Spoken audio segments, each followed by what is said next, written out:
Recording in progress. Double records, double the safety. Oh, yeah. Hey, everyone. Welcome back to The Broken Brain for the most specific review of the most specific genre of movies that I think I've ever done on the program. We're going to be, we'll get into what that specific genre is, but my guest co-host and ride-along pal today is David Rosen. And David, hi. Hey, thanks so much for having me. Yeah, like you said, this is going to be an interesting one to get into, yes, I think. And I'm so fascinated to hear your feelings on this. David, of course, is the host and creator of the Piecing It Together podcast, amongst various other things. What other titles you want to lay out there for people?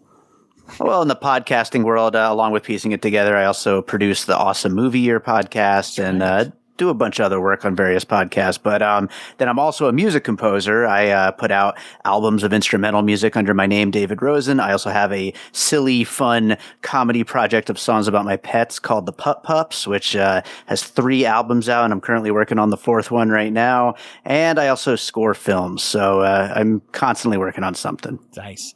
Yes, and so there's various reasons that you have already revealed to people, even people who have not heard you before, which, if they listen to your show or my show, they should have heard both of us by now, right? We've been on each other's shows. That's right. So, you were the very first one I thought of when I thought of doing this topic. I was watching a clip on YouTube of one of the 2. We're going to be talking about 2 movies today. And one of them I saw this clip of is the movie Better Man, the story of Robbie Williams, where he is a monkey. And at the same time, I had watched this little video clip on YouTube. I was like, I had just seen the trailer. I had actually applied and failed to get a screener last year for this, but now it's available, which is Piece by Piece, the movie about Pharrell, where he is a Lego guy and everybody's a Lego guy and gal in that one. And I thought, you know what, I need to do a show about the genre of musical artists who are other things, who are some kind of fantastical reality creature of a different kind in their own story. And this is it. And I said, you know what, there was no other thought process that went any farther than I need to see if David is willing to do this with me. Absolutely. And it's such an overdone genre, the music biopic, and really just biopics in general. And so for any time that they're going to try to take a unique spin on it, whether it's music, whether it's, biopics and other, walks of life or whatever, doing something unique is a welcome fresh breath of fresh air. Because, how many times can we see the same story over and over again of it was hard coming up. Nobody wanted to give me a chance. And then they gave me a chance. Yes, that is all of our story. But at the same time, a big jerk in one form or another. And yes. On the day of the big concert, I always become a jerk at that very moment. That's how it always works. But yeah. Yes. There's always some memorable thing that happened during the memorable thing, which I guess it was always a memorable thing in that person's life. Sure. But no, you're absolutely right. It's such a familiar story that even though there's some of those movies that I love, I remember, I haven't really watched it since, but I remember, when Walk the Line came out and being like, wow, this is awesome, but then, it gets to the point where it's kind of, or what was the other one? Ray, that's a good movie, right? And, but then, they just came out with, I love Rami Malek, and I didn't see that Queen movie. And then, I'm a fan. I like Timothée Chalamet, okay. And, Bob Dylan's not necessarily my favorite artist, but I didn't see that one either. Because it's there is a certain amount of just saturation with this, I think. Yes, you see absolutely everything, though. So you probably saw both those. For the most part, yeah. There's a few I've skipped over, but I definitely saw both of those. The Dylan one, okay. The Queen one, not okay. But they've got to have varying degrees of success, though. Now, how would it have been if Bob Dylan had been the robot TikTok from Return to Oz? For example, that would be. Could have been a little bit more interesting. Could have been a little bit more fun. Although I will say, Timothée Chalamet, he did his thing. He was very good. That movie should not win a single Oscar next week. I don't know when this is coming out, but when the Oscars happen. But it was good. It was solid, But Good yeah, actor, right, absolutely, sure, yeah, yeah. But yeah, if he was a robot, I probably would have liked it. Maybe a half star more. Some political, there's something we could tie in there, but so yeah, I'm always with you. And I'm also one of those people, and I think you and I talked about this at some point. I always admire when anybody takes a swing at something that is like, well, that's different.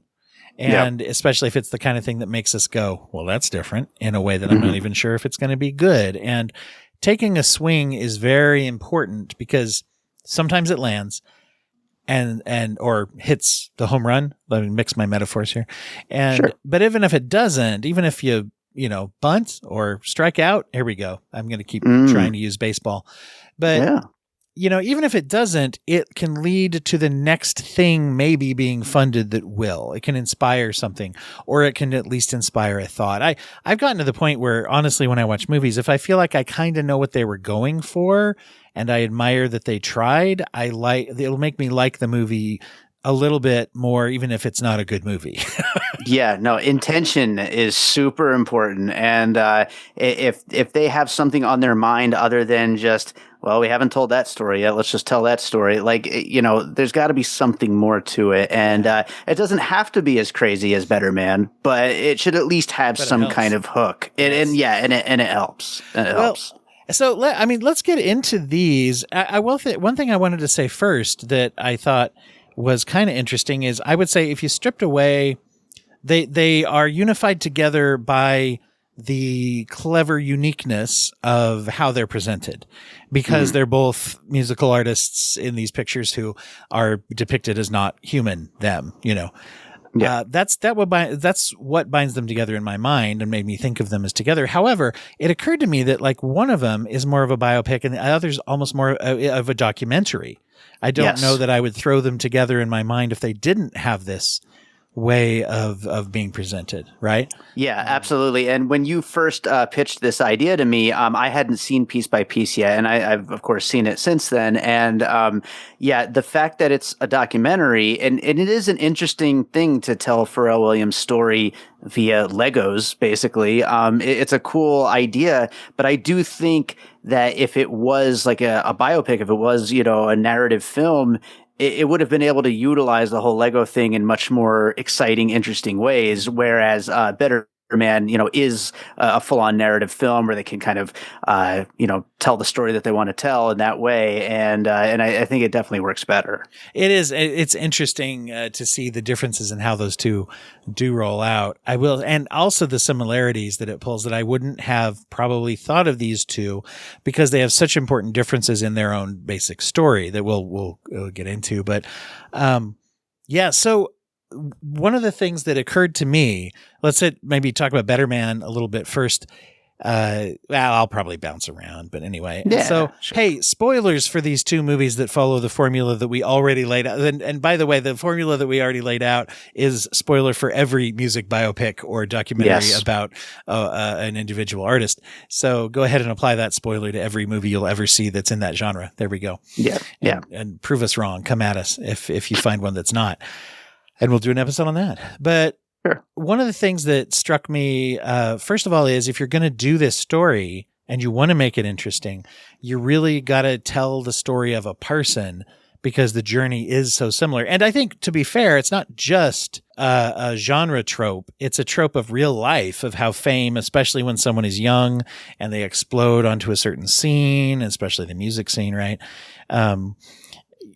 I'm sure, if you had a nickel for every time you'd traded all of your morals for a coke-fueled, crazy romp through self-destructive stardom. No. Anyway, but it is something you do see it play out, and we see it in sports as well. People who get a lot of money, a lot of power at a very young age, right? But you got to tell the story of the person. You got to find something that's interesting or unique about this person. And I felt like, because one of the great strengths, I think, is they never, ever explain in basic terminology by the way, the part of Robbie Williams is a monkey, and he's a CGI monkey throughout this entire thing. He looks like he's a guy from Planet of the Apes, and here's why we did it. They never address it. Right. Absolutely. And I think that's really important to the way this movie works and what makes it tick, because the fact that they never address it, there are a lot of reasons it could actually be. And most of those reasons all stem from, the psyche of this person and like what he was going through and how he views himself after having gone through all this stuff. And so if he sees himself as this dancing, singing chimp, maybe that's why he's a chimp in this, because he is in fact telling his own story. But at the same time, that is not exactly laid clear. So it certainly leaves it open to interpretation, which I'm a big fan of really any movie where there's a lot of, interpretation that you could kind of dig into after the fact. The collaborative storytelling rather than, and especially with the things that we've seen where there's been leaked things or people talking about, producers and directors talking about how they're pressured by studios and platforms to frankly, I mean, there was that thing about Netflix recently, right? Where it's like they're telling people to say, when you make this movie, just sort of plan on the fact that people are looking at their phones a lot, and you have to have a character say, hey, so we're walking upstairs now. And it's like, yeah, what? Yeah. Well, this is the third floor. Remember, we're on the third floor. And so, oh God. So anything, right. I'm with you on that. And one of the things that it allowed, I thought that they used it to do several things. One right away hit me is that a lot of this story is about Robbie Williams' own experience with mental illness, right? Mm-hmm. And self-destructive, but also self-loathing, which we don't always see. You see all the kind of like coke fueled things and like all the like drugs and going down, and it's like this and that. But the depiction of the self-hatred is so raw, right? And because of this, and I think it's because he can see these other versions of himself that because they're Planet of the Apes men, they can be snarling and to the point where there's even a big literal battle scene where he's literally fighting and trying to kill his own demon monkeys. Sure. Like, don't we all have to fight our own demon monkeys? Oh yeah, absolutely. That's what I'm doing after this podcast. And that wouldn't have worked if it was a person. Not the same way. If it was like, let me have this big image of this battlefield of all these different versions of a human spearing each other with swords, it would have been like, ooh, what the hell's going on here? Kind of thing. No, absolutely. And it goes back to how he sees himself. I mean, the fact that he is telling his own story literally, as making this movie, because he's a producer and co-writer on this thing, but also the character is telling his own story within the movie, and to make himself out really to be an asshole a lot of the times and to like really like lay it all bare. I mean, the monkey is just another layer of that. And this is something I think that the two films have in common, that we're seeing the use of these devices to be over here I'm a Lego, over here I'm a monkey. The similarity between the two is that both of these people are people who are immensely talented and felt othered, right? Heavily from a very young age, like for different reasons. The contrast is very stark for me as well, because in Pharrell Williams' world, it really plays up a different mental health issue of synesthesia, where he sees the musical and they're able to, with the Legos, have these like bright colors and things that are constructed. And when he builds a beat, he literally builds it and it's got a flashing, glowing light. And, there's this bright kind of sense of connection and community and building, something. Whereas in Williams, is this musical artist whose last name is Williams? Portrayed themselves?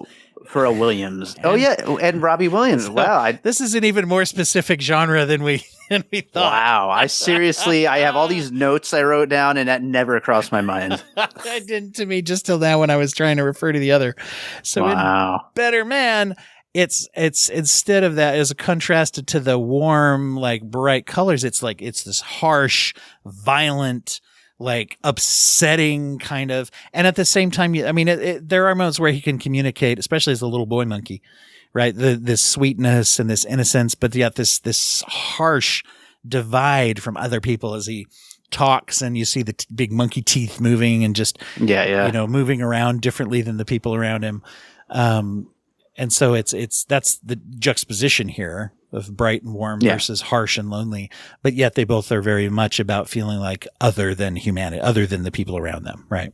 Sure, absolutely. And yeah, I mean, to take it over to Piece by Piece, I mean, the idea of this movie, like we already said, I mean, it's a documentary, it's not a narrative film, but for him to tell his story through Legos, I think it's a really interesting idea because of the creativity that you kind of, associate with Legos and anything like that. Anything that's like playing is definitely something where you imagine back to that kind of childhood wonder and creativity that comes along with that. And of course, aside from being a biopic, aside from being a documentary, it's also a Lego movie, which is something that is kind of its own genre in its own right. With the 2 Lego movies, the Batman spinoff, there was a Ninja Go or whatever it's called, that spinoff. And so I mean, the little short bits within the Lego video games. Sure. Absolutely. That all fits in there as well. And so, yeah, it's also kind of its own thing that this is playing in and using the kind of visual stylings of.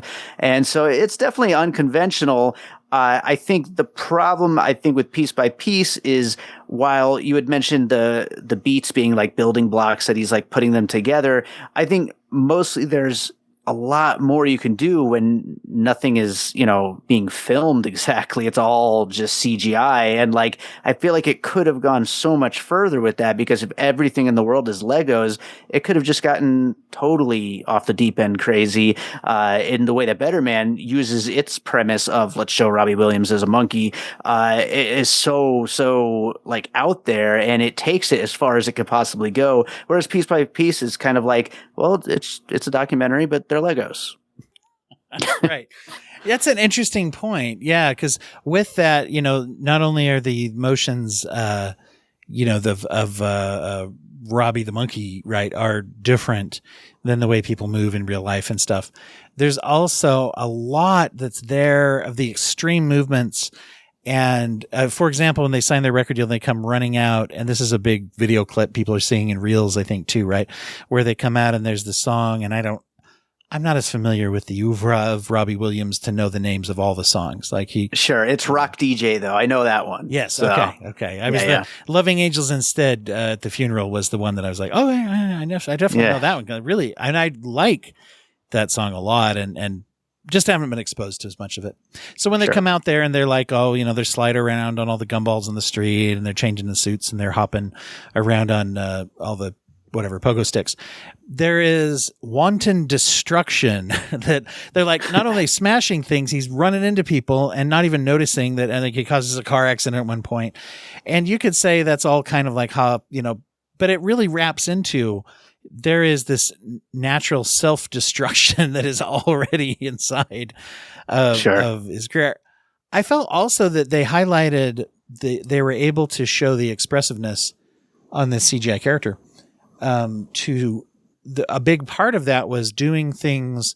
Why do you do things? Right. Here I am. He says very early on, who cares if you love singing? It's only if other people love your singing that it matters. And of course, there's this whole thing with his dad and, like winning his dad's approval or winning approval of the world the way that his dad tries to. Right. Inherently flawed approach, which once again, I don't know that that's like new or unique. However, to call it out so early in the process of like, I already have given up on the idea of me doing anything I love. That's not even who cares? Right. I thought that once again, the individual approach made it more interesting than if it would have just been a regular biopic, I think. Yeah, no, I agree. And it also is a stark difference from Piece by Piece because Pharrell, on the other hand, and incredibly talented, loves his stuff. He seems to like really think his stuff is the best, and rightfully so. I mean, that's actually one thing that's a difference between the two movies, but it's also a similarity of the two movies is as I was watching both of them, realizing, oh my God, these people have had a lot of hits. Like right? I didn't actually think about it going into it. Like, and I was in my 20s when Pharrell was like really coming up. So like certainly his music was everywhere back then. So I should have known that going in, but I guess I had just forgotten about it. And as they're playing song after song, I'm like, every one of these was just like the biggest hit month after month all through the 2000s. And it's crazy. And Robbie Williams had a ton of hits as well. Right. Yes. And not realizing and not remembering some of that kind of thing. And it's very interesting that, like Pharrell, I honestly, there were several in there I didn't know, especially when there was like collaborative and producing, and I didn't know he did the McDonald's jingle, for example. Right, sure. Yeah. So there was a lot of that. And I will say that was one of the things, I'm going to stick up for Piece by Piece here on a little bit. I thought that the way, and it was probably intentionally different, I mean, different goals, so I don't want to knock the other one. Sure. Can't I just bet that all the horses will have a good time? Anyway, so in Piece by Piece, little Simpsons for everybody out there. In Piece by Piece, they really do use the music in a way that is fun and engaging, and there's a love affair with the music and the playfulness, which I think does lend itself to the Legos, is the playfulness of the hip hop as a genre of like, oh, we're going to use this beat and we're going to combine this. And hey, here's this library of beats that I've kept, which is represented as like shelves full of actual things that you can pick up and move around. And so I think the use of the music was more engaging that way. I think it was a different goal, as you put it, because that was Pharrell Williams' experience is a love affair with this music, right? Yeah, absolutely. Not ever really viewing it as a vehicle as much. In fact, I don't know. I don't know his life or whatever. I should say, I really don't know the reality of some of these things. There's always narrative interpretation or whatever people want to put out there. So I don't really know if this literally happened or that literally happened. I did feel like I was searching a little more, watching Piece by Piece for where's the jerkness of, I mean, they do show some things, but it's like, you know, he just kind of was a little distant or something. That's what it felt like to me. And maybe it's because I was comparing it to Robbie Williams burning his entire life to the ground. Yeah. Well, and again, that goes back to the difference between it being, you know, a narrative film and a documentary. Like one thing that I was a little worried about going into Piece by Piece, and it was entertaining regardless. Like I liked the movie, but when somebody is telling their own story in documentary form, you know, it's going to be just kind of sanitized and like it's going to be like here's the greatest hits of me, you know. They're not really going to, you know, take things, you know, into any, you know, dark or controversial kind of like areas or anything like that. By the way, did you know about this? He was working on a separate narrative story about his life with Michel Gondry, which would have been awesome.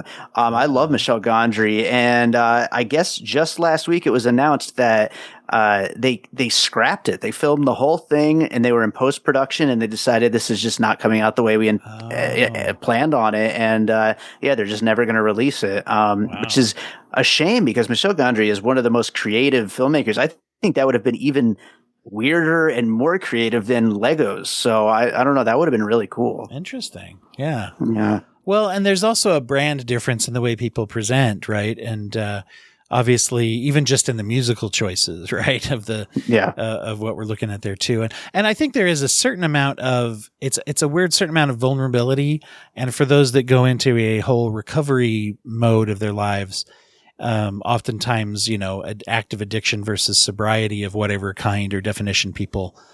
Sure. It's my therapist hat. It's a complicated thing to just throw out those terminologies. It's not a simplistic definition. But anyway, when someone has gone through that and has been in the public eye for their entire arc of their addictive, you know, substance use disorder implosion, and then, you know, going through, when it's been so public, there is I don't want to say freedom. It's not a perk, but it is the freedom of that recovery for many people who have addressed addiction in their life to say, yeah, y'all saw it. I can't hide it. So I'll just lean in and, you know, hey, this happened. It was far. Sure. Crazy. Right.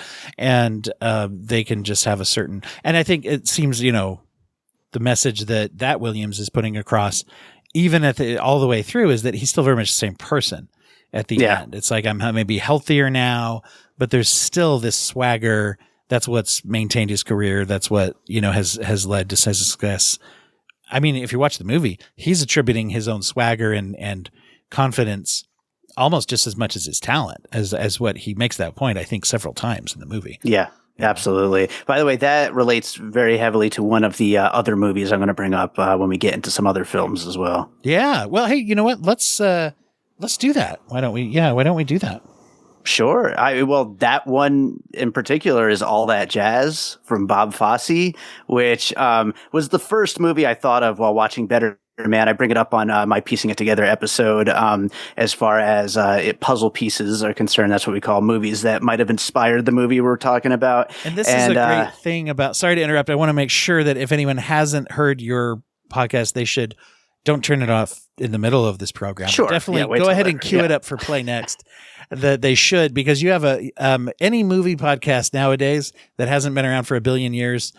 You've been around for a minute, but still, if you're going to launch, you have to have an idea that is engaging differently with movies, and you have one of the best ones out there, I think, which is finding movies that provide puzzle pieces that are either reminiscent or might directly contribute, and you don't go and hunt down. The director said he was inspired by The Spanish Prisoner or something. Yeah. You go and actually you and your guests generate that as well. And that was super fun to prep for when I came on your show, and is so fun to listen to. So anyway, I will go back to where I interrupted you. Sorry about that. We're overdue for your next visit onto the show, by the way. Awesome. But yeah, we'll do that soon. But yeah, All That Jazz is absolutely amazing. Bob Fosse telling his own life story, basically. And how could he do it any other way than to make it just this insane, over-the-top spectacle of musical production and choreographed dance numbers, and talking about, sobriety or lack thereof. He does not shy away from all of his substance abuse issues, and that film takes you up to and including his impending death because he can't get over his issues. And it is just absolutely wild and over the top. Roy Scheider just gives one of the best performances ever. And it's, I guess something like Better Man and especially something like All That Jazz, since Bob Fosse directed it, is more of like an auto biopic, because there's people telling their own stories. I mean, Robbie Williams didn't direct Better Man, but he's certainly a big part of the production behind it. And so it's just a really interesting way to tell a story about oneself. Yeah. I have not seen that. I'm going to have to check that out. It's incredible. Yeah. Absolutely incredible. And once again, another facet of telling the story of the person. As we're saying, it sounds like this is the style of the person, the aesthetic and the feel of the person. And I think that goes deeper than, we have the word brand we like to throw around. What's your brand? But I think a person, nailing and we're seeing this in fiction. I think they're doing better jobs of like the new Superman. That's the whole promise. If they can cash this check, the whole promise is that they're getting the whole aesthetic of Superman better. The Batman, that they're getting the feel of Batman, the feel of Spider-Man, those things that are like, represented better as what this character should feel like, even more than the beat by beat retelling of the same stories. So you see that where, there's a feel of a person that we're trying to get across. And anyway, so this is what that sounds like, is that, set pieces and flamboyance and extravagance and. Absolutely. 100%. And of course the music, you got to utilize the person's music in a way that makes you fall in love with the music, right? Incredibly so. Absolutely. So, yeah. So, I mean, that was a big one that I had written down here.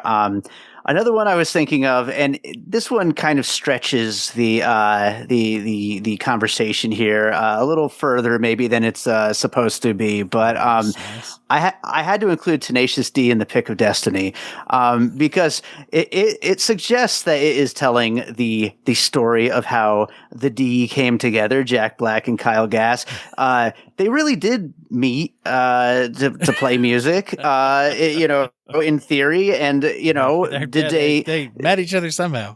Right. Yeah, did they then end up in a an apartment complex busking for cash to try to make the rent, which then led to a show, which then led to fighting with the devil.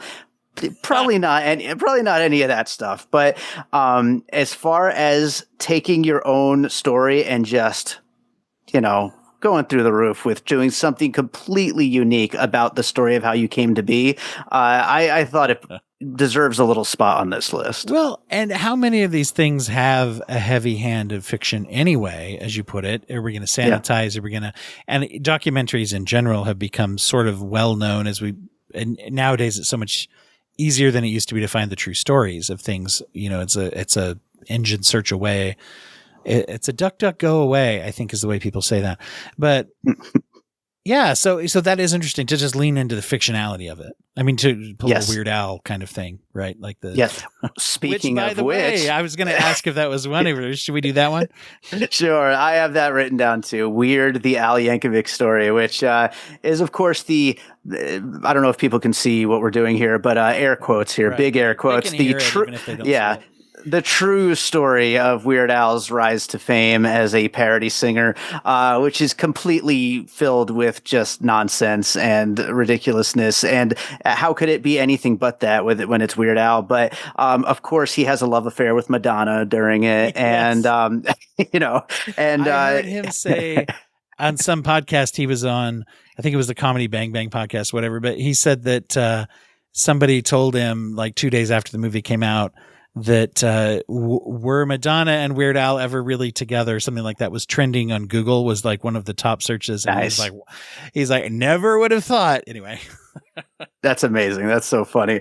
But it is more so than Tenacious D and the Pick of Destiny. This actually is kind of the true story. It just is filled with lots of little embellishments and ridiculous, parody-like aspects. But they really do show how the band members all met in his band, who's been with him all these years, and they show how they initially came up with the idea of doing parodies and how he was trying to get on the Dr. Demento show and how one song kind of led to another, and he really just had no direction with any of it, but it just kind of blossomed as people actually were liking what he was doing. And so it is the true story. It's just with a lot of embellishment along the way, which again, that's what we're talking about here. We're talking about people telling their stories in very unique ways. That's amazing.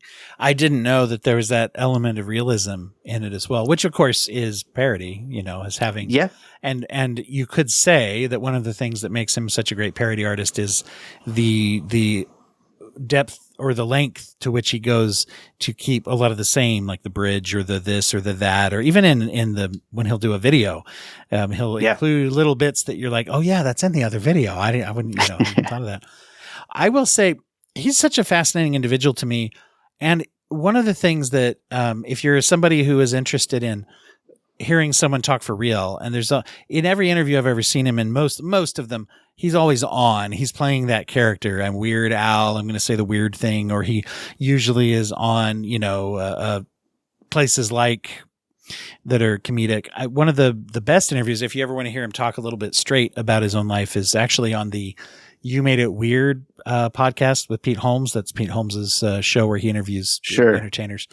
And if you can stomach it or whatever, and it's a anyway interesting show. And so if anybody is interested in that interview, go back and look it up in the archives of that show. He actually talks about some of his life, in a way that's serious too. So anyway, that's funny. I'm gonna have to check that out. And it's very listenable. Pete Holmes is a goofy dude who is pretty easy to listen to, and he's got a great format and stuff. So.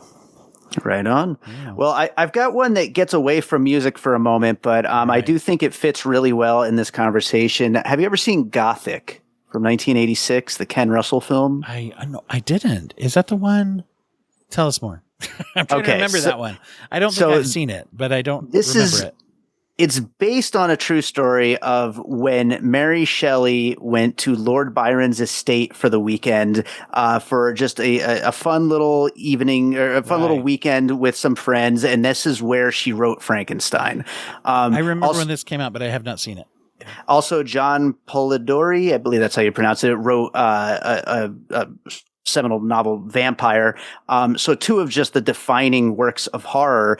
And I guess what the true story is that it's rumored that the whole weekend was just filled with drugs and debauchery, and this is what sparked their creativity. So Ken Russell, being this kind of filmmaker who loves just the over-the-top insanity, imagines that that's exactly what happened. And they do all kinds of drugs, and everything becomes an entire horrific weekend of them just tripping out and going crazy and just being scared of everything within the house. And his movies are just absolutely wild. And this one really goes nuts. And the idea that this is what sparked these just, incredibly iconic works of horror fiction, it makes so much sense. But at the same time, no one was there except for these people. So we don't know, but it could have really went down like this. And the extremeness, and this is one that we're definitely see more in, see in Better Man, sure. Which they do find ways, there's so many cliche ways when you're doing a fantastical realism kind of way to show, like falling in water and trying to swim up and it's ice and you can't break through and stuff like that. It's not like it's never been done, but the visuals of those in this movie were quite good, I thought, where it's like, and once again, maybe it's just because of the panic that you can have on a chimpanzee face that's more than a human. And just the swarm of people around, just kind of those kind of effects were done, I think, very, very well in Better Man. So that's interesting, as you say, like there are different, along with one thing too, and that this is to your point, I think, of creativity. The process of making something look cool when someone is writing a book or a song or something. I think that's an interest. I'm always fascinated by how people make that look visually interesting to an audience, because typically creativity is sitting and hammering it out. Right. Sure. And it doesn't really look interesting to sit and watch someone write and then, or procrastinate writing, which, is maybe a little more interesting to watch, but I'm always fascinated, especially when they're using hyperrealism or fantastical, kind of means to show like, okay, here's what writing looks like. And it's exciting. Yeah. So that's an interesting a piece to put on there. Yeah. Absolutely. So I've got one more, and this one definitely is a little bit further out, but I do think it fits in this conversation anyway. But it's the recent work of Quentin Tarantino.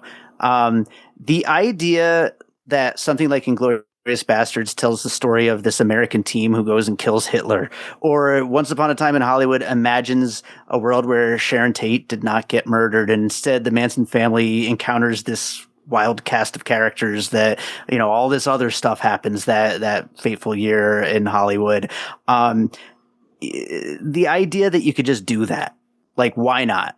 And I think Tarantino is at a point in his career where that's kind of what he's doing. He's taking all of these moments from real history and just saying, why not just play with it? We have this setup of interesting characters, interesting settings. We know things that are going to happen, but some of them might, some of them won't.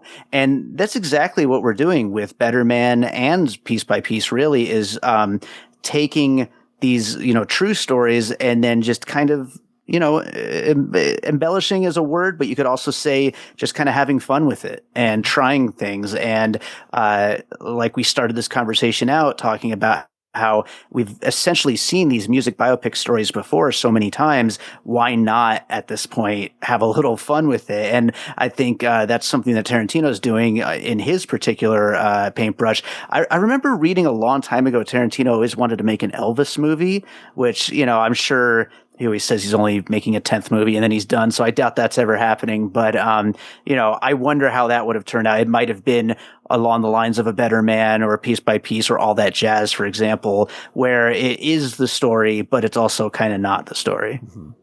Yeah. I remember when I learned that Inglourious Bastards ended with the actual successful assassination of Hitler. I was like, you can't do that. And I thought, well, why can't you do that? I guess you can do that, right? Why couldn't you do that? And it's silly because it's not like we haven't had other alternative histories or whatever, but yeah, just the guts, I guess, to kind of just be like that. Do you really believe that he's only going to? I'm just curious. I mean, you really never know with him, honestly, at this point. He's just impossible to pin down, Yeah. I don't know. Just curious. Like, I tend to find that when people sometimes people mean things until they come to pass, and they're like, "Oh, I'm not yet as." That seems like a thing someone says when they're real young, and then says, "Oh, I'm older than I thought I would be, and still feel viable." Yeah, no, absolutely. Well, I mean, my favorite band is The Cure, and Robert Smith has been talking about breaking up The Cure for like 40 years now. Like after every album, this is our last album, it's our last tour. Now he says he's going to stop on the 50th anniversary of The Cure, which is in 2029. So we got 4 years left to see if that actually happens, but I doubt it. I don't know. Well, push it out far enough. I mean, people only live so long. Yeah, So sure. it's like, I guess at some point, something's the last, but wild. So that's great. So you're just encompassing like kind of the practice of Quentin Tarantino. Exactly. That's interesting to do. What are your thoughts about the way things are presented? I feel like there is a modern expectation that people have, if they are big film fans, that a lot of this stuff is not true in a movie that purports to be about a true story. And I feel like maybe cynicism abounds. I also feel like there's very low empathy for people who are disappointed when they find out that that's the case amongst film, like let's say film Twitter or something, right? Like amongst people that are like, well, of course, it's all just a story. Why would you think it's true? And to which point people are like, well, they told me it was based on a true story. Right. It's like, yeah, but are you a sucker? Anyway, I am a little curious your thoughts about when people do approach these things. Well, yeah. I mean, it's the practices of that, in your opinion. Well, it's funny and it's hard to kind of give a straight answer because it's like with something like Better Man, where we know, I mean, first of all, he's making himself a chimp. And second of all, we know it's just so over the top and crazy. Right. We know to expect that it's not necessarily 100% on the nose true. Whereas A Complete Unknown, I saw an article with like 20 things that were factually inaccurate about A Complete Unknown. And as I was like looking at that article, I was like, this movie is just bullshit. And it's like, I certainly was not worried about that with Better Man. But for some reason, the fact that A Complete Unknown presents itself as the truth, it really kind of hurts it. So again, we brought up the word intention earlier in this conversation. I think intention really plays a big part in it. We're certainly not going to be mad if Weird, the Al Yankovic story, embellishes some aspects of Weird Al's story. But then when you watch the Queen movie and it's so clearly just Hollywoodized and everything is just, played up for the drama of it. And you're just like, there's no way any of this went down like this. Then it does hurt it. So it really comes down to intention, I think, is a big thing. It's an interesting thing. I often, my go-to example of this is also an indication of, speaking of things that have been around a long time, me having been around a long time. But so one of my go-to examples of this is JFK, the Oliver Stone movie, which I remember watching it in, of all places, an English class, where we spent 2/3 of the semester talking about the JFK assassination and this big, huge paper we were supposed to write on it that turned out to be a very small paper that some of us wrote too long because we assumed that the guy was obsessed. English professor with obsessions is it could be a cool genre of English professor that's out there.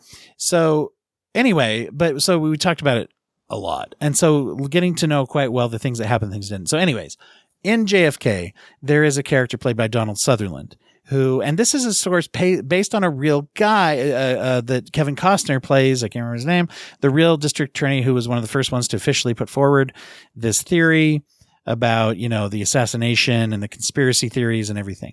So at one point he gets a weird phone call from Donald Sutherland and he meets him in the middle of a park, and Donald Sutherland's like, hi, I'm vaguely associated with the intelligence community, and there was something big happening that day. We all knew it, and there's this and this and that, and I'm going to speak cryptically about how the government might have been in on it if it wasn't the mafia, and so, or whatever. And as I'm watching that movie, I'm thinking like, well, geez, I mean, that seems pretty definitive, right? And so you look it up and you find out that that's a character Oliver Stone invented in order to get some exposition done in an interesting way. However, I have since across, different little parts of my life, heard people who will reference, well, that one guy, and people reference that as if it really happened. And the guy who Kevin Costner played, being a real person, never even though he went through the rest of his life extremely paranoid that he was being followed. He started carrying a gun everywhere, and thought he was going to be assassinated for his theories, and kind of unwound apparently, I guess. But he never claimed that happened, right? He never claimed that anyone nothing definitive like that ever happened. But people think of it as true, I mean, you can alternately look at the movie. I think, is it the movie? Well, there's some indication in that same movie and then some others where they imply that he was assassinated because he was going to get us out of Vietnam, which is really not evidence for that.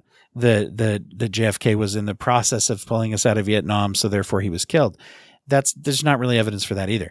And so people believe that because it's in the movie, right? Yeah. And so at what point is there an ethical thing there of that? And I think about that a lot, that is a huge part of American culture that's changed a little bit because of that. By the same token, wild. You shouldn't get your history from a movie. I get that.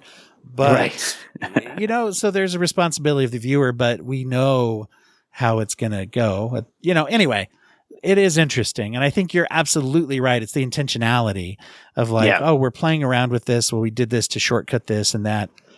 And you always have to remember, of course, is that they want people to watch these movies and to find it enjoyable. And it's like, well, it's not as good if this didn't happen. Right. Right. Absolutely. And to that point, we didn't really mention this, but Better Man flopped so hard, and it's so unfair because it is so damn good. It's one of the best movies of 2024. Piece by Piece is really good too. I wouldn't put it that high, but Better Man is one of my favorite movies of 2024. And the fact that everybody just let this thing flop, it bums me out a little bit. And it's so interesting. That's the thing of the way it's such an interesting way. And for me, is it like coming at it with a mental health and addiction standpoint to say, once again, just a very, very powerful way to get across the starkness and the violence of that kind of like self-loathing feeling and how powerful that is.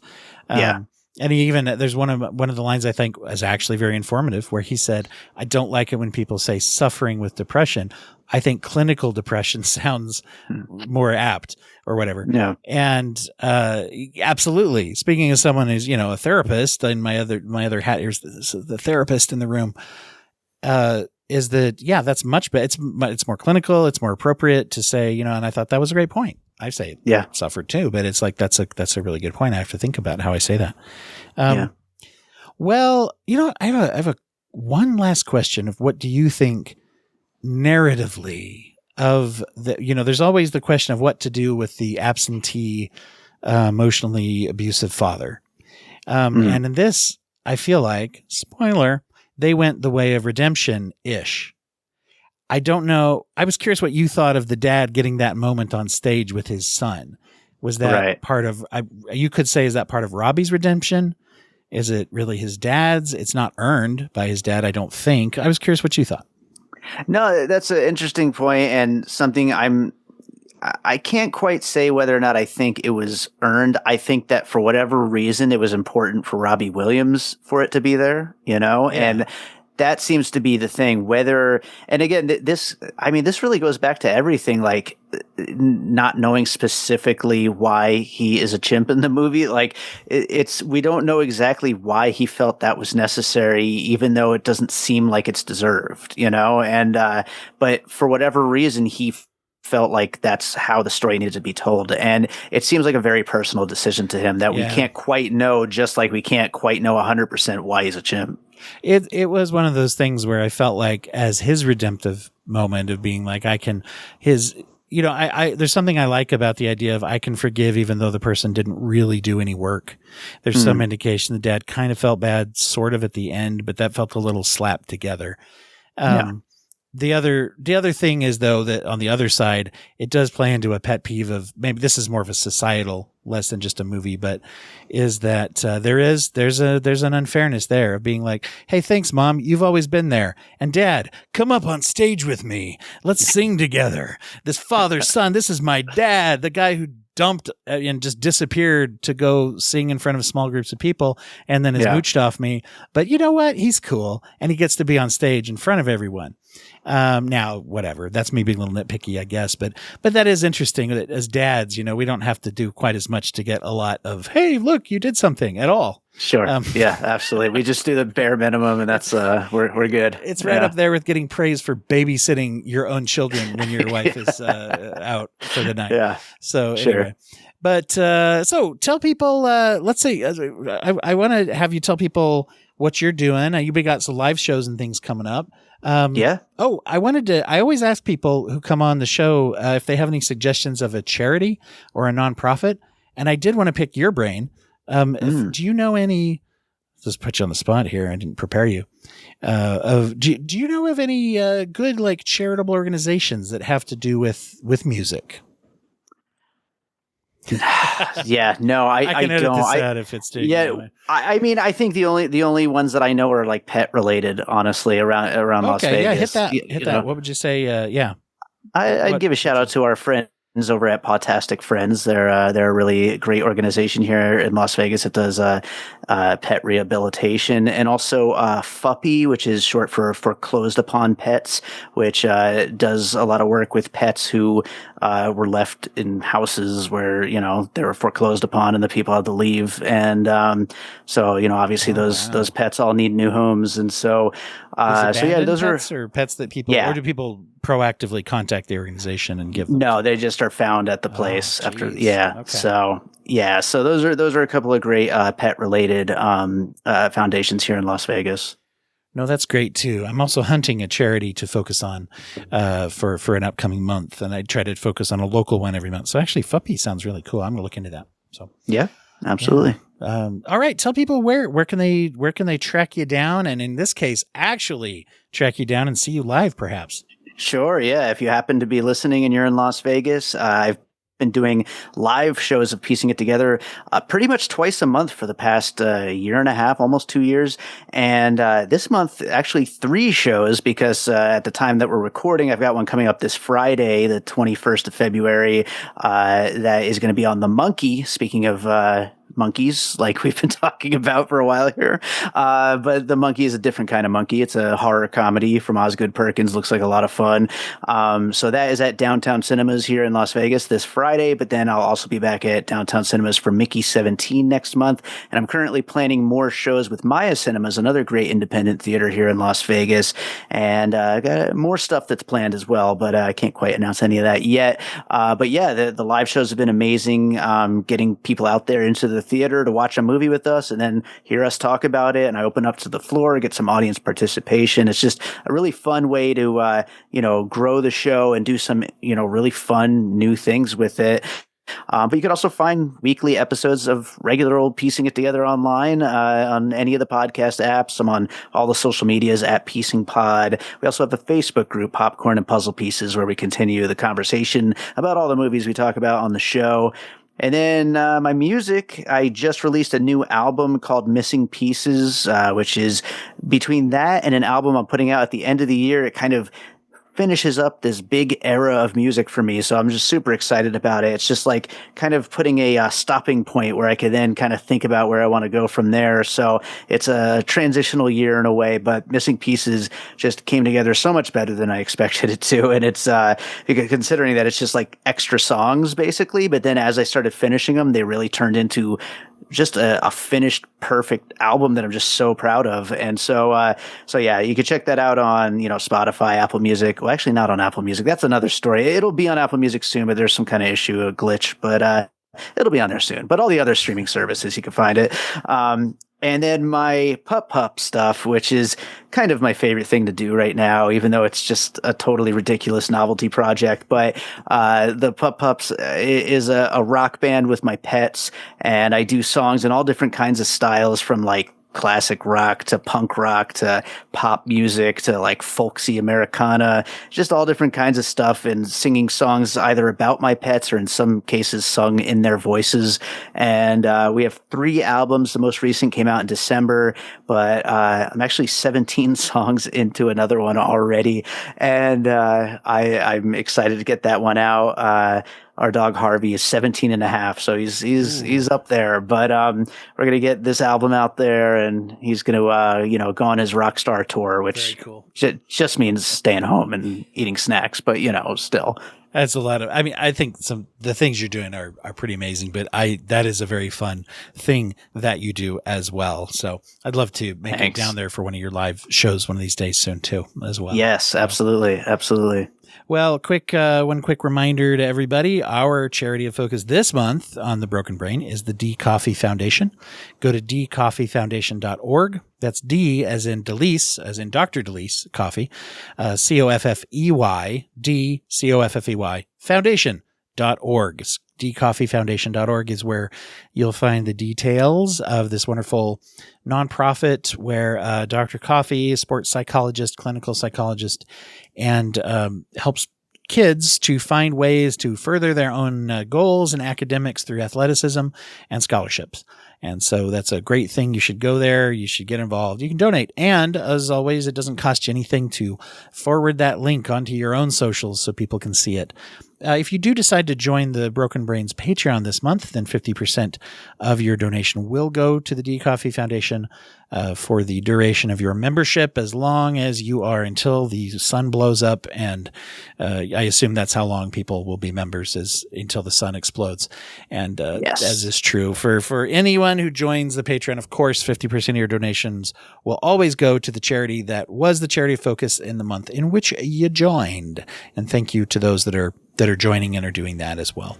And David, thank you to you for doing this. This was as fun, plus, as I thought it would be. All right. I love it. So yeah, thanks so much for having me back. And it was a fun conversation. Thanks again.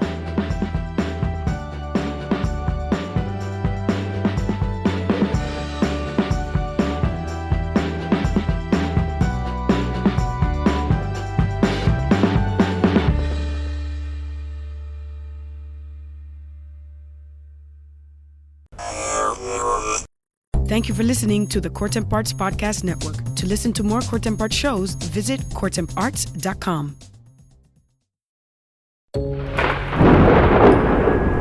If you like paranormal, true crime, and some cryptids, or just anything weird, check out Ouch! Was That a Ghost?